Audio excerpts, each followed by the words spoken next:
खुदावंद की जिंदा कलाम में से देखेंगे गलतियों 2 बाब और उसकी 16 आयत से 21 आयत तक। तो भी ये जानकर कि आदमी शरीयत के अमाल से नहीं बल्कि सिर्फ यीशु मसीह पर ईमान लाने से रास्तबाज ठहरता है, खुद भी मसीह यीशु पर ईमान लाए और ताकि हमको मसीह पर ईमान लाने से रास्तबाज ठहरे, ना कि शरीयत के अमाल से, क्योंकि शरीयत के अमाल से कोई बशर रास्तबाज ना ठहरेगा। और हम जो मसीह में रास्तबाज ठहरना चाहते हैं, अगर खुद ही गुनाहगार निकले तो क्या मसीह गुनाह का बाइस है? हरगिज़ नहीं, क्योंकि जो कुछ मैंने ढा दिया अगर उसे फिर बनाऊं तो अपने आप को कसूरवार ठहराता हूँ। चुनाचा मैं शरीयत ही के वसीला से शरीयत के एतबार से मर गया ताकि खुदा के एतबार से ज़िंदा हो जाऊँ। मैं मसीह के साथ मसलूब हुआ हूँ और अब मैं ज़िंदा ना रहा बल्कि मसीह मुझ में ज़िंदा है, और मैं जो अब जिस्म में ज़िंदगी गुजारता हूँ तो खुदा के बेटे पर ईमान लाने से गुजारता हूँ, जिसने मुझसे मोहब्बत रखी और अपने आप को मेरे लिए मौत के हवाला कर दिया। मैं खुदा के फजल को बेकार नहीं करता, क्योंकि रास्तबाजी अगर शरीयत के वसीला से मिलती तो मसीह का मरना अबस होता। खुदावंद की जिंदा कलाम को पढ़े और सुने जाने पर खुदावंद की बरकत।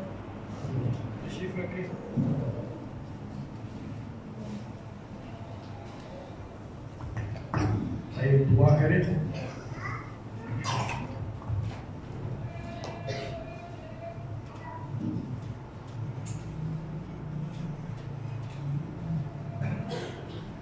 आज के कलाम के लिए खुदा से फजल मांगे कि खुदा शुभ तुमसे बात करे।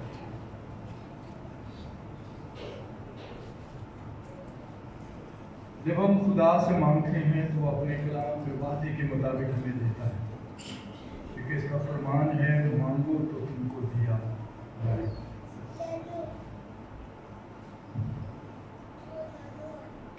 ऐसे दुआ करें खुदा मेरी जिंदगी के लिए मुझसे कलाम, मेरी लापरवाहियों को, मेरी कमजोरियों को, मेरी खताओं को, गलतियों को आज के कलाम से मुझको वाज़ेह कलाम मुक़द्दस में यूँ लिखा है, ईमान सुनने से पैदा होता है और सुनना खुदा के कलाम से। ये कलाम दो-धारी तलवार है, ये थोड़े का भी काम करता है, ये बंद और गुर्दे में से कोई गुजरता है, ये तारीकी में रोशनी लाता है, ये ठोकर लगने से बचाता है, ये जिंदगी की रोटी है। अगर हम इसे नोश करेंगे तो हमारी सेहत के लिए, जिंदगी के लिए बायस बरकत है।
मसीह के लिए, जिसने मौत कब्र शैतान पर फतह पाकर कुमारी मरियम से जन्म लिया, 35 पिलातुस के हाथ में दुख उठाया और खुदा बाप अबलीस का बरमला सलीब पर तमाशा बनाया, उसे शिकस्त देकर अपने लोगों को जीने का हक दिया, बाप कहने का हक दिया और आसमान पर जा बैठा। हमारी शफायत के लिए सर बुलंद है। बहुत जल्द कलीसिया दुल्हन को लेने के लिए आने वाला है। खुदा दिल से आपका शुक्र है। अब दुआ करते हैं खुदा इस कलाम के लिए, इस पूरी जगह को, फिजा को खुदा अपने इख्तियार में, रुकावट की रूह को, सुस्ती की रूह को, जो ख्यालात को मुंशर कर सकती हैं, खुदावन यीशु के नाम में सारी तारीकी की कुफ्तों को डालता, खुदावन यीशु के दिए इख्तियार से हुक्म देता हूं, सारी ख्यालात को मुंशर करने वाली तासीर हो यीशु के नाम से छोड़ दे जगह को, इस पूरी खुदा पर खुदा कर रो, तब कंट्रोल करें जगह को खुदा और अपने इख्तियार में रूह कुछ को आजादी दे, पाक रूमाना उस्ताद बने, हमसे बात करें, सीखने समझने और समझाने का फजल, ज़बान होंठ अल्फाजों और ख्यालात का जिम्मा, जो कलाम का बीज बोया जाए जिंदगियां कबूल करे, सुनने का तक ना रहे बल्कि उठे। आपका खादिम याकूब लिखता है कि जो सिर्फ सुनता अमल नहीं करता वो बेवकूफ है। तो हम में से कोई बेवकूफ ना है, बल्कि उस जमीन की मानद बन जाए जो 100 गुना शुरू से लेकर आखिर तक संभालिएगा और हमारी शरीर से यीशु मसीह के नाम से। आज हम खुदा के कलाम मुकद्दस में से पौलुस रसूल के खत जो गलतियों की कलीसिया को लिखा गया, उसका दूसरा बाब और उसकी 20 और 21 आयत पर बात करें। पौलुस रसूल का खत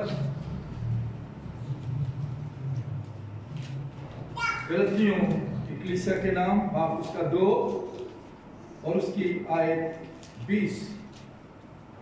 मैं मसीह के साथ मसलूब हुआ हूं और अब मैं जिंदा ना रहा बल्कि मसीह मुझ में जिंदा है, और मैं जो अब जिस्म में जिंदगी गुजारता हूं तो खुदा के बेटे पर ईमान लाने से गुजारता हूं, जिसने मुझसे मोहब्बत रखी और अपने आप को मेरे लिए मौत के। आज इसमें से हम बात सीखने लगे हैं, मसीह में मरना किसको कहते हैं? मसीह में मरना किसे कहते हैं?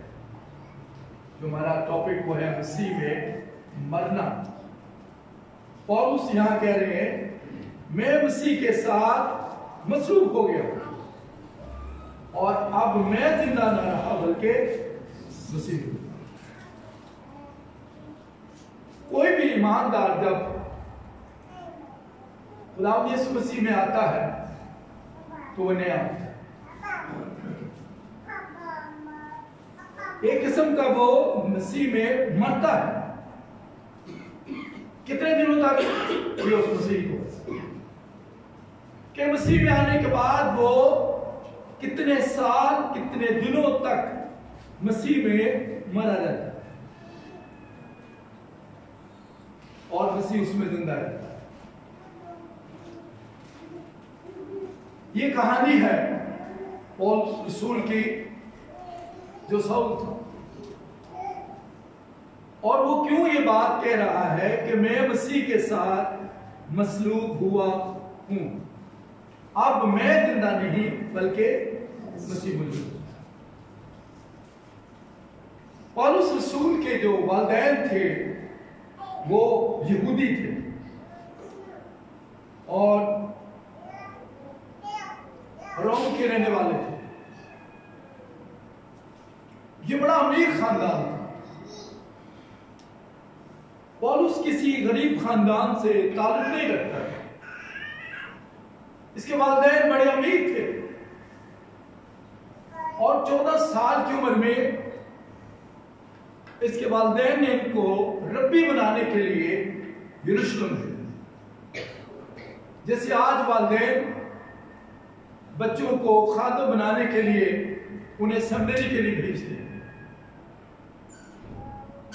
तो यहूदियों में 14 साल की उम्र में वो बच्चों को यरूशलेम भेजते थे रब्बी बनाने के लिए। और मजे की बात यह है कि पढ़ाई के दौरान उन्हें काम भी सिखाया जाता है। जब वो मजहबी ट्रेनिंग लेते थे उस दौरान उनको काम भी सिखाया जाता। अमाल की किताब उसका 18 बाब और उसकी आयत 3। पौलुस रसूल को और चूंकि उनका हम पेशा था उनके साथ रहा, वो काम करने लगा और उनका पेशा खेमा दोज़ी। सो पौलुस रसूल ने जो काम सीखा वो टेंट बनाने का। इससे फर्क ही पड़ता है कि अगर एक शख्स जॉब करता और शाम को मुनादी करता है तो वो किसी पर बोझ नहीं बनता। कई आज खादम अपने आप को फुल टाइम के खादम कहते हैं। मुनादी सुबह नहीं शाम को होती है और ऐसे लोगों को जो फुल टाइम अपने आप को कहकर और काम नहीं करते, पौलुस एक मिसाल है जो खेमा दोजी का काम करता था और शाम को मुनादी। ऐसा करने से इंसान मुश्किलात परेशानियों में नहीं गिरता। वो सुबह नौकरी करे और शाम को मुनादी करे। ये सबसे बेहतरीन तरीका है खुदा का काम करने का। देखने में आया है कि वो लोग जो बगैर बुलावे के, खुदा ने उनको खिदमत के लिए नहीं बुलाया, लेकिन वो ये कह करके खुदा ने भी बुलाया और वो फुल टाइम अपने आप को पेश करते हैं, वो मुश्किलात परेशानियों का शिकार रहता है। क्योंकि खुदा जिसको बुलाता है उसको लेकर भी चलते हैं, वो उसकी फिक्र भी करता है। ये बुलाए हुए की खास एक निशानी भी है। क्या खुदा ने उसको बुलाया है तो उसको मुताज भी नहीं होने दे, उसकी जरूरियात की भी फिक्र करता है और उसे किसी के आगे हाथ नहीं फैलाने दे। अब ये जो पौलुस रसूल था, ये सुबह पढ़ाई के दौरान काम सीख रहा था ताकि ये काम कर सके। ये पुरानी इब्रानी का बड़ा माहिर था और इब्रानी भी तर्जुमा कर सकता। इसलिए कुरिन्थियों के खत में वो कहता है मैं तुम सबसे ज्यादा जुबानें बोलता हूं। इससे काफी जुबानें आती थी। 5 साल का था जब इसने पढ़ाई शुरू की और जिस स्कूल में पौलुस तालीम हासिल करने के लिए गया वहां अच्छे दिमाग वाले लोगों को लिया जाता, जिनका दिमाग तेज पढ़ने में। अब देखा कई बच्चे बड़े डल होते हैं पढ़ने में, वो पढ़ाई से बड़ा जी बताते हैं, लेकिन पौलुस रसूल जो है ये इसका दिमाग तेज अच्छा था। वह दूसरे बच्चे को लेते नहीं और ये 5 साल की उम्र में इसने पढ़ाई शुरू की और लेते यहूदी बच्चों को थे, दूसरे बच्चों को नहीं लेते थे। अब पौलुस रसूल जब खुदावंद यीशु मसीह में आता है तो वो क्या कहता है? गलतियों बाब 2 और इसकी 20 आयत, मैं मसीह के साथ मसलूब हुआ हूं, अब मैं जिंदा ना रहा बल्कि मसीह मुझ में। पौलुस क्या कहना चाहता है? अगर आप सलीब की तरफ देखें तो खुदावंद यीशु मसीह के साथ 2 बदकार थे, पौलुस तो नहीं खमा हुआ, लेकिन ये क्या कहना चाह रहा है कि मैं मसीह के साथ मसलूब हुआ, जबकि खुदावंद यीशु मसीह के साथ सलीब पर एक सीधे उल्टे हाथ का 2 बदकार थे। पौलुस का कहने का मतलब यह है कि जब खुदावंद यीशु मसीह ने सलीब पर जान दी तो मैं भी उसके साथ मर गया। ये एक हकीकी मसीही की पहचान है। जो यीशु मसीह में आता है वो मसीह में मर जाता है, फिर वो जिंदा नहीं रहता बल्कि उसमें मसीह आता है। ये पौलुस ये बताना चाह रहा है कि जब मसीह ने सलीब पर जान दी तो मैं भी उसमें मर गया। अब मैं ना रहा बल्कि मसीह मुझ में जिंदा है। अब अमाल 9 बाब जब यह खुदा के लोगों को कत्ल करने की गरज से जा रहा था तो यरूशलेम से जब ये साउल खुदा के लोगों को कत्ल करने की गरज से जब जा रहा था तो दमिश्क के नजदीक पहुंचा। जब ये दमिश्क के नजदीक पहुंचता है तो आसमान से एक आवाज आती है। अमाल 9 बाब और उसकी 3 से 5 आयत, जब इसमें नूर चमकता है, हम में से हर किसी के साथ ये हुआ होगा। जिस किसी ने भी जिस दिन तौबा की होगी, जिस दिन उसने सच्चे दिल से मसीह को अपना मालिक जाना होगा, उस पर मसीह का नूर चमका होगा। बेशक उसने ना देखा हो, बेशक ज़ाहिरी तौर से उसको ना नजर आया हो, लेकिन बातिन में जरूर मसीह का नूर उसमें चमका। पौलुस रसूल के गिरदा गिर्द एक रोशनी आती है। अब खुदा इसको बुला रहा। आपको भी जब खुदा ने बुलाया होगा तो इसी किस्म का वाकया हुआ होगा। वो जमीन पर गिर पड़ा। हो सकता है जमीन पर ना गिरे हो, लेकिन हम अपने बुरे कामों में जरूर गिर गए हो। अब मुझे नहीं करना। पौलुस गिर गया क्योंकि एक वक्त होता है। याद रखें, सख्त लोगों के साथ खुदा सख्त रवैया अपनाता है और नरम लोगों के साथ नरम रवैया। अगर कुछ सीधे तरीके से मान जाए मसीह के पास आने में तो खुदा सख्त तरीका इस्तेमाल नहीं करता, लेकिन अगर आप नहीं मानेंगे तो फिर उसको सख्त तरीका इस्तेमाल करना। ये कुछ पौलुस के साथ हुआ। वो गिर पड़ा और एक आवाज आई। जरा अमाल की किताब उसका 9 बाब और उसकी आयत 4 देखिए क्या लिखा है। क्या आवाज आई? और वो जमीन पर गिर पड़ा और ये आवाज सुनी कि ए साउल तू मुझे क्यों सताता है। आपको समझ आए? हम भी जब खुदावंद यीशु मसीह में नहीं थे, हम भी अपने कामों से मसीह को सता रहे थे, मुख्तलिफ गलत कामों से। और खुदा आसमान से देख रहा होता है कि काश ये रुक जाए, काश ये बात आ जाए। फिर एक वक्त आता है जब खुदा को ये कहने की जरूरत पड़ती है कि तू मुझे क्यों सताता है। आप सोचेंगे मैंने तो कभी मसीह को नहीं सताया, लेकिन हम अपने गंदे कामों से यीशु मसीह को सताते हैं। जब हम नज़ेबा, गंदे, बेहुदा काम करते हैं, खुदा की शान के खिलाफ चलते हैं, हम उसे सताते हैं। ऐ साउल तू मुझे क्यों सताता है? तो यीशु को नहीं जानता और पूछता क्या है? 5 है। उसने पूछा है खुदावन तू कौन है? अरे खुदावन तू। शायद हम भी जब यीशु मसीह में नहीं थे, हम भी मसीह को नहीं जानते थे।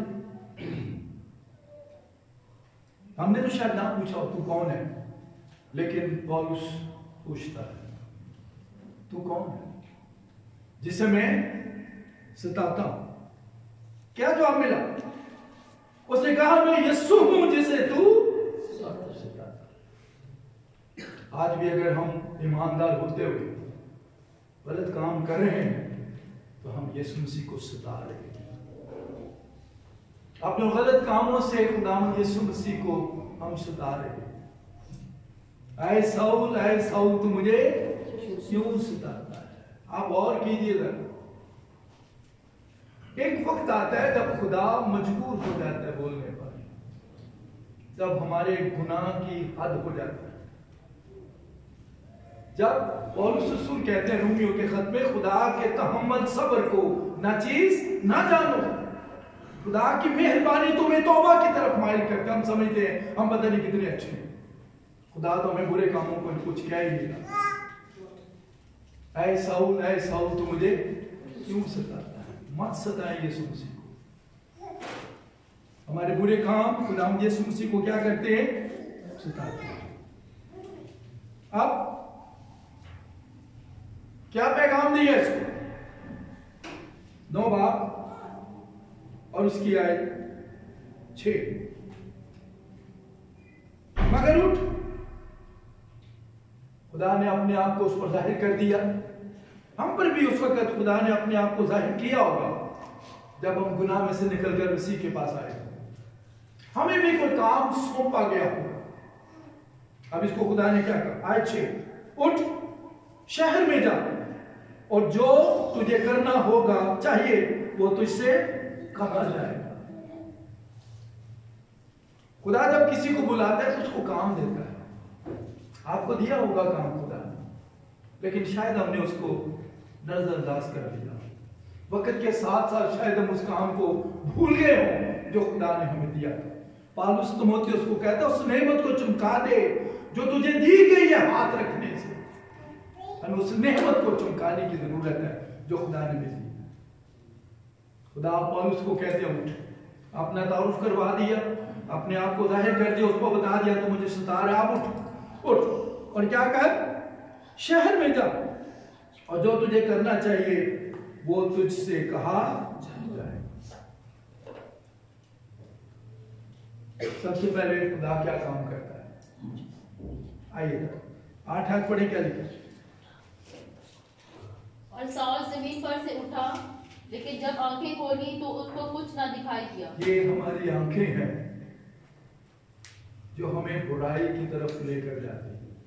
देखना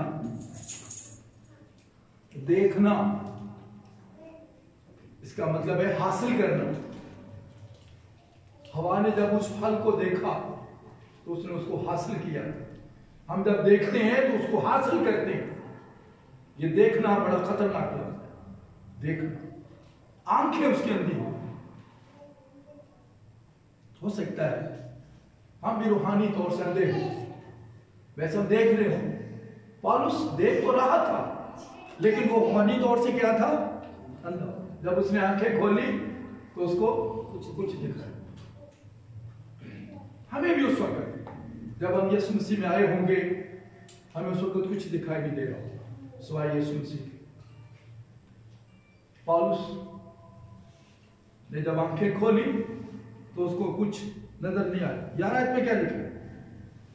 खुदावंद ने उससे कहा, उठ उस कुचा में जा जो सीधा कहलाता है और यहूदा के घर में साउल नाम तरसी को पूछ ले, क्योंकि देख वो दुआ कर रहा है। अब ये साउल जो है ये दुआ कर रहा है और दुआ करते हुए इसने देखा एक शख्स इसके सर पे क्या रख रहा है? 12 है। और उसने हननिया नाम एक आदमी को अंदर आते और अपने ऊपर हाथ रखते देखा। मुख्तलिफ तरीके हैं खुदा के बुलावे के। आपको खुदा ने आवाज दे के बुलाया होगा, कलाम के जरिए बुलाया होगा, मुख्तलिफ साइन लोगों के। अब पौलुस जब दुआ कर रहा है तो उसने देखा एक शख्स उसके सर पे हाथ रख रहा है, दुआ कर रहा है उसके। दुआ जिस ईमानदार की जिंदगी में नहीं है उसका खुदा से राब्ता ही नहीं, क्योंकि दुआ खुदा से बात करने का एक ताल्लुक है। अगर आपकी जिंदगी में दुआ नहीं तो आप रूहानी तौर से अंधे। दुआ खुदा तक रसाई एक राब्ता है, एक ताल्लुक है जो आप और खुदा के दरमियान जुदाई को खत्म करती है। दुआ एक ऐसा है। पौलुस दुआ कर रहा और उसने दुआ में देखा कि एक शख्स उसके सर पे क्या रख रहा है। 13 पे क्या लिखा है? हननिया ने जवाब दिया, क्या खुदावंद, मैंने बहुत लोगों से इस शख्स का जिक्र सुना है कि इसने यरूशलेम में तेरे मुकद्दसों के साथ कैसी कैसी बुराइयां की हैं। अब आप गौर कीजिएगा कि पौलुस की गवाही भी है, आपकी भी गवाही होगी कि ये मसीह में आने से पहले बड़ा गलत था, गलत थी, लेकिन क्या वो गवाही कायम रही या वो आहिस्ता आहिस्ता खत्म होती चली गई?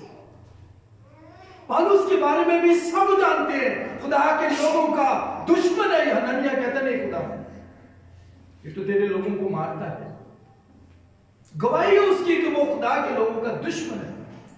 आपकी भी गवाही होगी कि आप कितने खराब थे। अब लोग आपको किस निगाह से देखते हैं? कि आप भी आपको उसी निगाह से देखते हैं या आप में तब्दीली है? लेकिन आज 17 में क्या लिखा? बस हनन्याह जाकर उस घर में दाखिल हुआ। खुदा ने हुक्म दिया, जा। हनन्याह आया खुदा के कहने के मुताबिक और उसको क्या बोला? हाँ जी, पढ़े आगे। और अपने हाथ उस पर रख कर कहा, है भाई साहब, आए भाई साउल, खुदावंद यदि यीशु जो तुझ पर उस राह में जिससे तू आया था जाहिर हुआ, उसी ने मुझे भेजा है कि तू बिनाई पाए और उनको दसे। ये सारी बातें उसने क्यों की? आप गौर करें कि हनन्याह ऐसे दुआ नहीं करता। उसको बता रहे हैं कि पौलुस, वो यीशु जो तुझे राह में मिला, जिसने तुझे नीचे गिराया, जिसने तुझे अंधा किया, उसी ने मुझे भेजा है, मैं तेरे लिए दुआ करूं। समझ गया कि सारा काम किया। जहां रोया नहीं वहां लोग बेकैद हो जाते हैं। रोया होने बहुत जरूरी है। आप से खुदा कलाम करे, खुदा आपको कलाम दे, रोया में बात करे, अगर आप वाकई खुदा के लोग हैं। तो इसने क्या किया? 20 आयत, ये बड़ी खास एक आयत है। 20 आयत में क्या लिखा है? और फौरन इबादत खानों में यीशु की मुनादी करने लगा कि वो खुदा का बेटा है। हम तो कई महीने साल इंतजार करते हैं। गौर करें कि लफ्ज लिखा है फौरन, से इंतजार नहीं किया, फौरन यीशु मसीह क्या करने लग पड़ा। आज किसी को मुनादी के लिए कहा जाए तो बंदा जुबान नहीं करता, फौरन। हालांकि आप गौर करें कि ये लोगों की नजर में किस किस्म का बंदा है, सबको पता है ये मसीह को मारता, लेकिन लिखा है कि जब वो मसीह को जान गया तो उसे क्या किया? और फौरन इबादत खानों में यीशु की मुनादी करने लगा। यही नहीं सिर्फ साबित किया कि यीशु खुदा का बेटा। ये बुलावा है।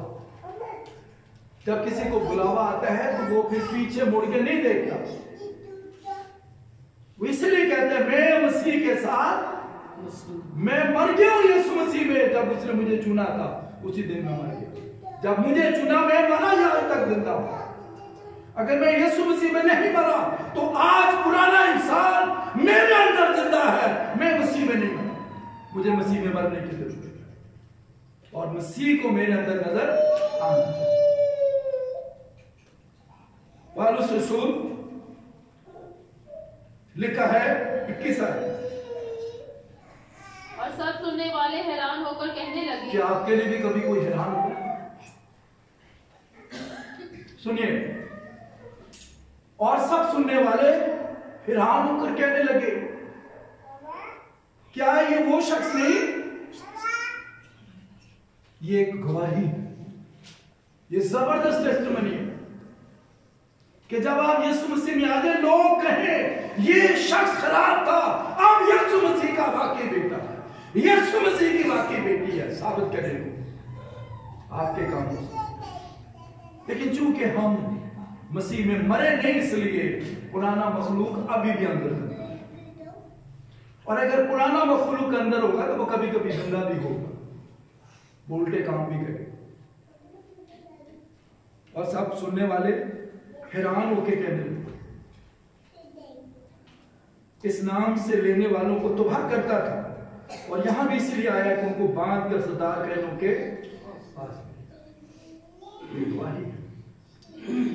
लोग पौलुस से घबरा रहे हैं। वो समझ रहे हैं कि ये शायद यहां किसी घर से आया। याद रखें जीजो, जब बड़ा दरख्त गिरता है तो छोटे ऑटोमेटिक उसके साथ गिर जाते हैं। पतरस ने कहा मैं मछली के, साथियों ने क्या बोला? हम भी तेरे साथ हैं। क्या आप लोगों के लिए ठोकर का बायस तो नहीं? आपको लोग देख रहे हैं, ये शख्स, ये बेटी जो कल खुदा का काम करती थी, आज क्या कर रही है? लोग देखते हैं आपको। हम लोगों के लिए ठोकर का बायस बनते हैं जब यीशु मसीह में नहीं मरते, यीशु मसीह हमारे अंदर नजर नहीं आता, हम लोगों के लिए लानत का बायस बनते हैं। ये खुदा के लोग हैं, ये वो लोग हैं जो बड़े बड़े दावे कर रहे हैं। लोग हैरान, वो पौलुस नहीं है, शाऊल जो मसीहों को मारता था, ये गवाही है। और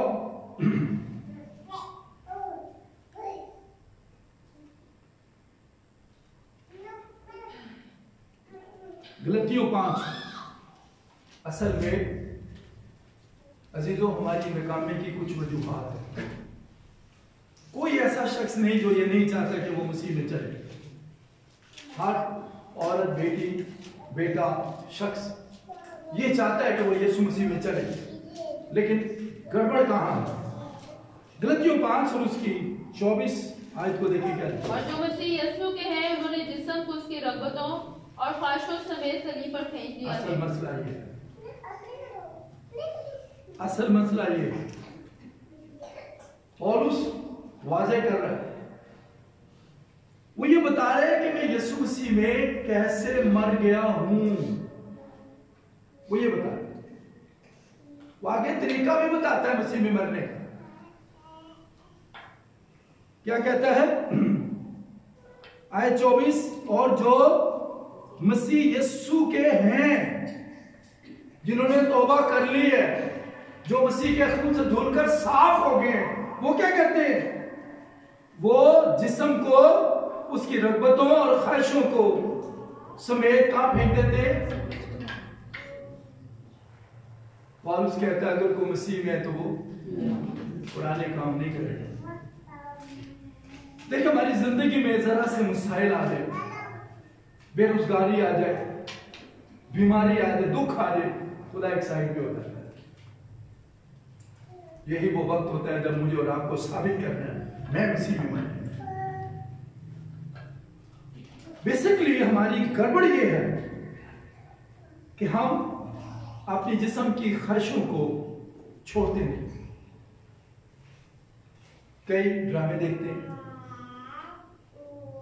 कोई फर्क नहीं पड़ता, कहते हैं खैर है कोई गल नहीं, हम कौन से को बेहुदा ड्रामे देखते हैं।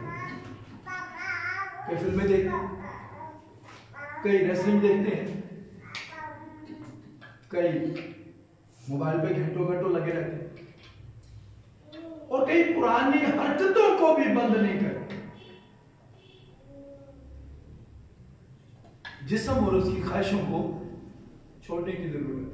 पौलुस मसीहों को मारता था, मसीहों को कत्ल करता था, हाकिमों से परवाने लेकर जाता था। अब वो मसीह में मर गया, वो काम नहीं कर रहा।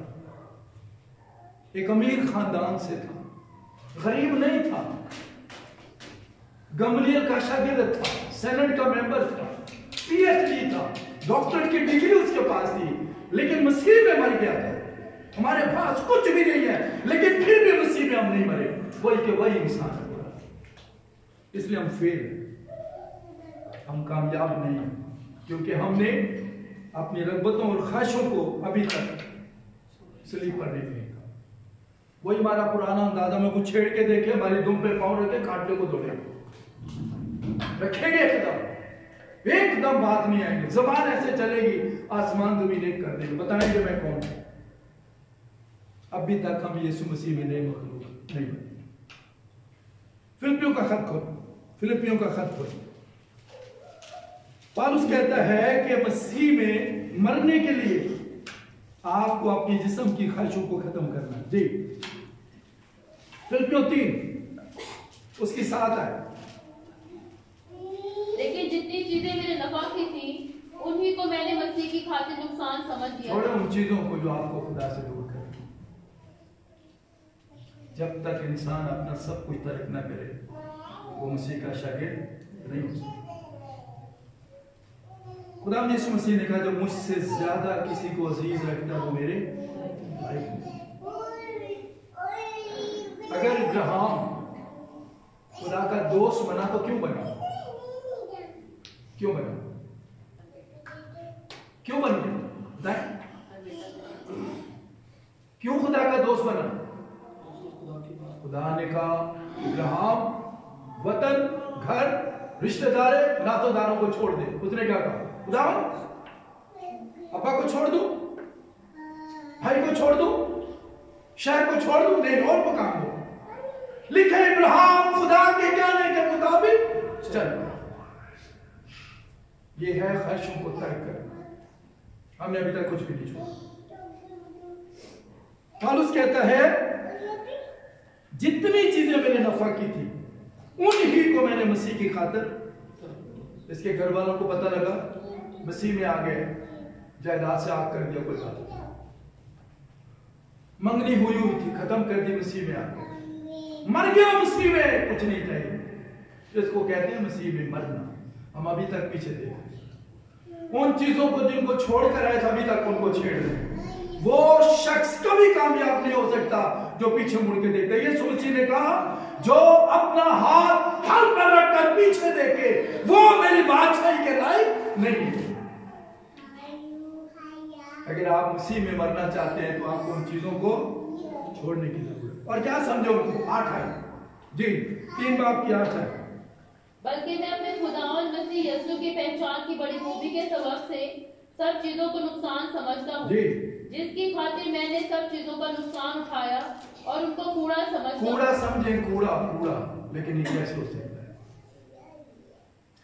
एक शख्स यीशु मसीह के पास आया, कहने लगा साहब मैं क्या करूं, हमेशा की जिंदगी का वारिस बनूं। यीशु मसीह ने क्या कहा? हुक्मों पे अमल कर। उसने क्या कहा? उसको पता था यीशु मसीह यही बात वो कहते तो मैं बचपन से करता है। उसको बड़ा फख्र था। खुदा यीशु मसीह ने क्या कहा? क्या कहा? नहीं, तुझ में अभी भी एक, मसीह ने सारी बातों का जिक्र नहीं किया, एक कमी पर उंगली रखी। एक अपना माल गरीबों को बांट दे, तुझे आसमान पर। हम क्या करते हैं? क्या हमने मसीह के लिए कुछ छोड़ा? कुछ भी नहीं छोड़ा। आज तक हम गालियां दे रहे हैं, आज तक हम झूठ बोल रहे हैं, आज तक हम हेरा फेरी कर रहे हैं, आज तक मसीह के साथ रियाकारी के साथ चल रहे हैं। हमने तो कुछ भी नहीं छोड़ा। वैसे हैं हम यीशु मसीह के, लेबल निजात का लगा हुआ, छोड़ा कुछ नहीं। पौलुस कहता है सब चीजों का नुकसान उठाया, उनको कूड़ा समझता हूं। सेनेट का मेंबर छोड़ दिया, गमलियल का शागिर्द हट गया, बाप दादा की जायदाद से हट गया, यीशु मसीह के लिए आ गया। इसको कहते हैं मसीह में मरना। हमने क्या छोड़ा मसीह के? अभी तक हमारी आंख सही नहीं, हमारी जुबान सही नहीं है, हमारी सोच सही नहीं है। हमने मसीह के लिए क्या छोड़ा? कुछ भी।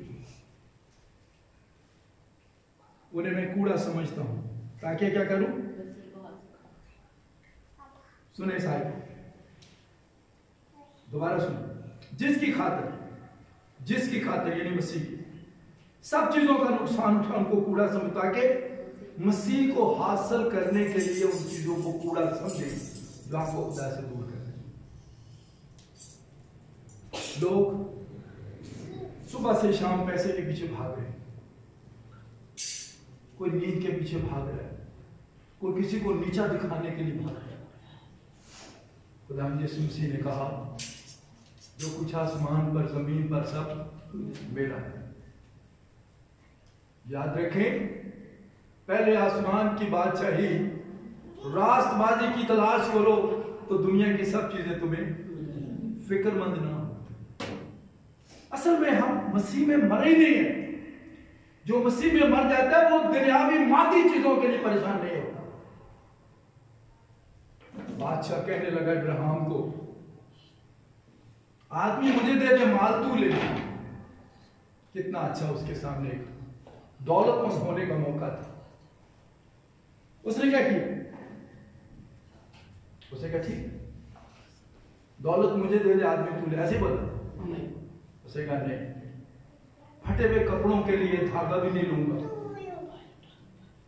बूटों में तस्मे नहीं है वो भी नहीं लूंगा। कल का तू ये ना कहे मैंने इब्राहिम को अमीर कर दिया। आज हम लोगों के पैसों से अमीर हो रहे हैं, लोगों पर निगाहें रखी हुई है, फला फला फला शख्स मेरी मदद कर सकता है। ऊपर देखे, मालिकों के मालिक को देखे। वो कहने लगा कल तू कहेगा मैंने तुझे अमीर कर दिया, तेरे पैसे से मैं दौलतमंद नहीं होना चाहता। मसीह की खातिर दूसरा करंथियों, तब्दीली नजर आनी चाहिए। दूसरा करंथियों 11 बाब। अगर आपकी जिंदगी में तब्दीली नहीं है तो अभी तक आप मसीह में नहीं मरे। जी 11, दूसरा करंथियों बाब 11 आयत उसकी 23 से पढ़ेंगे नहीं, 23 से 28 तक। वो शख्स जो मसीहों को मारता था, क्या लिखा है? सबसे ज्यादा दुख उठाने वालों में, रसूलों में सबसे आगे पौलुस रसूल, सबसे ज्यादा बैंत खाए, सबसे ज्यादा कोड़े खाए, सबसे ज्यादा कैद में पड़ा, डाकों में गिरा, लेकिन चूंकि वो मसीह में मर गया इसलिए पीछे मुड़ के नहीं देख रहा। जरा से हालात हमारे खिलाफ हो जाए, यीशु मसीह को पीछे कर देंगे, दुआ करनी बंद कर देंगे, इबादत पे आना बंद कर देंगे, कलाम पढ़ना बंद कर देंगे, खुदा नहीं रहता। ये ईमानदारी में मसीहों को मारने वाला क्या कर रहा है? मसीह की खातिर। ये है तब्दीली, ये है मसीह में मरना। आपकी जिंदगी में यीशु मसीह नजर आना चाहिए। अगर आपकी जिंदगी में यीशु मसीह नजर नहीं आ रहा, आप तब्दील नहीं, आपको तब्दील होना है। अमाल 9 उसकी 16 है। खुदा ने इसको शुरू में बता दिया, क्या मैसेज दिया याद है किसी को? इसको क्या कहा? तुझे मेरे नाम की खातिर दुख। क्या मुझे मसीह ने नहीं कहा? आपको नहीं कहा, हम सबको कहा कि तुझे मेरे नाम की खातिर दुख। तो क्या उस मैसेज से फिर गया दुख? मैं कहता हूं जिस ईमानदार की जिंदगी में दुख नहीं, वो ईमानदारी नहीं। दुख क्या करते हैं? दुख क्या करते हैं? साफ करते हैं।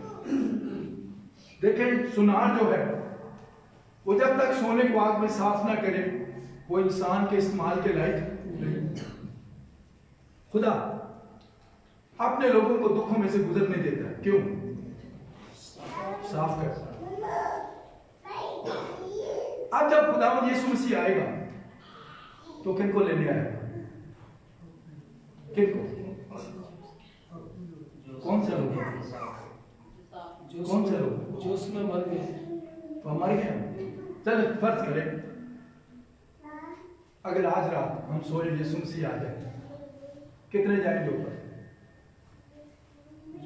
सोचें आप कि अगर आज रात यीशु मसीह आ जाए तो क्या आपका ये ईमान है कि आप हवा में उनको उसका इस्तेमाल कर सकेंगे? वही कर सकेगा जो यीशु मसीह में मर गया और जिसमें मसीह नजर आ।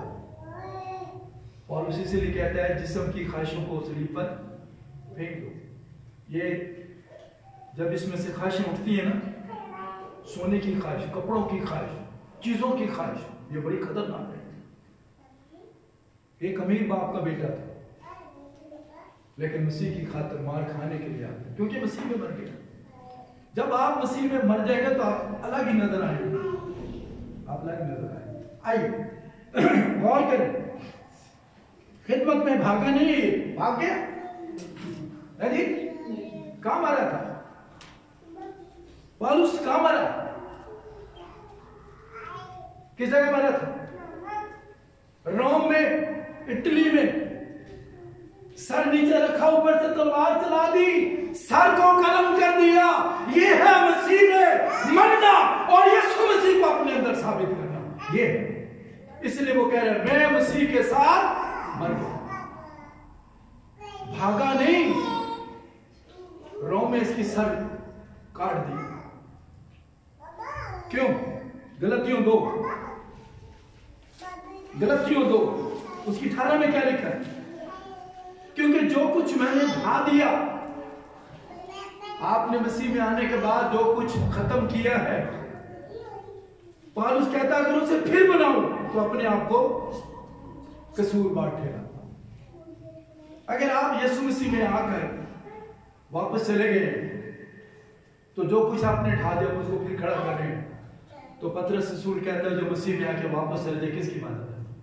कुत्ते की। बड़े सख्त अल्फाज, कुत्ते की बात। कुत्ते का काम है क्या को और सूरने की बात, जिसको जितना भी नहलाओ तो फिर दुआ कर। आइए कुछ तक गौर करें इस कलाम से। क्या आप मसीह में मर गए?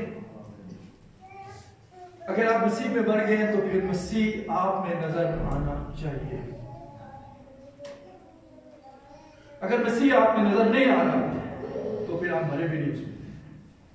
आपको मसीह में मरने की जरूरत है।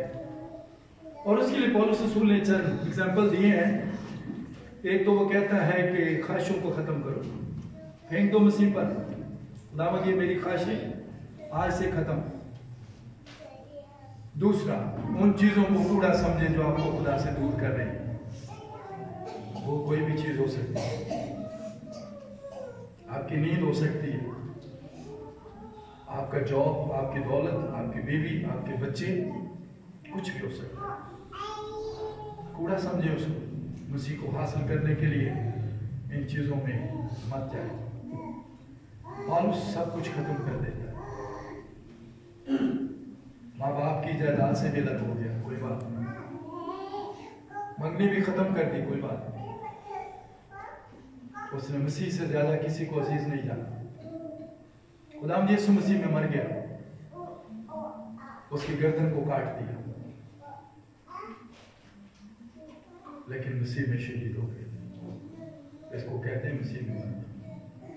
पीछे मुड़ के नहीं देखा इसे। यीशु मसीह में आ गया तो मसीह को अपने अंदर साबित किया उसने। ये वो शख्स था जो रसूलों से सबसे आगे लग गया, नंबर 1 पे खड़ा हो गया। इसने मसीह को देखा नहीं, मसीह के साथ काम नहीं किया, लेकिन उस कलाम को सुनकर ऐ साउल तुम मुझे क्यों सुनाता? समझ गए कि मैं गलत काम कर रहा हूं। मुझे पता नहीं खुदा ने कितनी बार कहा होगा कि तू मुझे क्यों सताता है, क्यों सताती है, लेकिन हम वही के वही करें। पौलुस बदल गया। फिर वो नहीं रहा, बल्कि मसीह उसमें नजर आ गया।